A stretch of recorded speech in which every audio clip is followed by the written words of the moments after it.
په کابل ښار کې د کهنه فروشي یا یو ځل کارول شویو توکو تود بازار د په کابل ښار کې د حضوري چمن ترڅنګ د یو ځل کارول شویو توکو لپاره جوړ شوی هغه لوی بازار دی چې د نورو ځایونو په پرتله پکې د توکو بیې ټیټې او پیرودونکي ډیر دي. ما آمدیم اینجا یک دانه بخاری بخریم. زه راغلی یم چې یوه بخارۍ واخلم.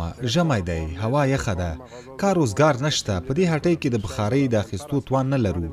دلته راغلی یم تر څو یو ځل کارول شوې یوه ارزانه بخارۍ واخلم.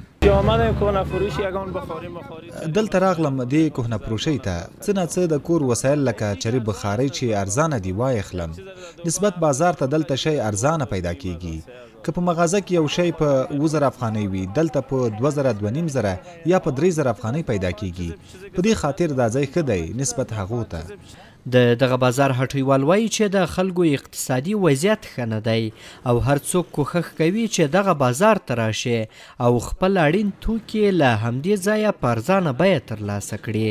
خلکو راځي هر چی پوښتنه کوي، کمبل اخلي، توسونه اخلي، بلستان اخلي، چې شي ضرورت وي یو سړی خرڅوي د ضرورت بل اخلي د ضرورت. ځکه چې خلک بې وسه دي، خلک کمزوري دي، خلکو اقتصاد ډیر خراب شوی دی، مخکینی وخت نه دی. اول کار شروع کردیم مال خانه زیاتر بود. په لومړیو کې مې چې کار پیل کړ زیاتره را سره د کور توکي وو. اوس چې ژمی دی نو بخارۍ مې راوړي دي.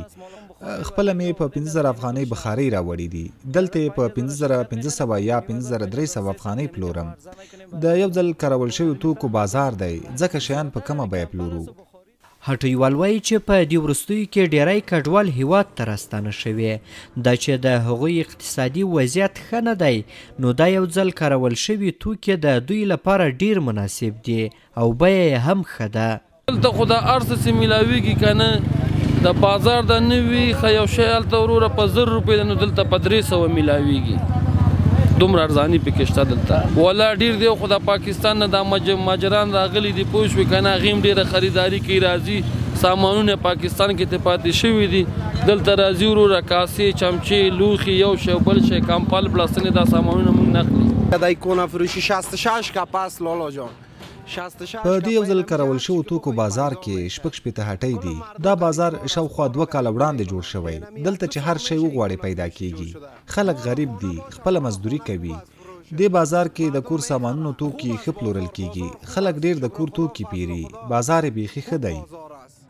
د لیلام یا یو ځل کارول شویو توکو بازارونه نږدې په ټوله نړۍ کې شته.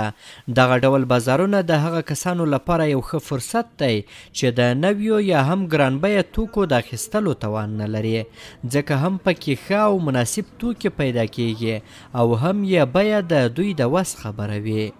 احسان الله کریمي، CGTN پښتو، کابل.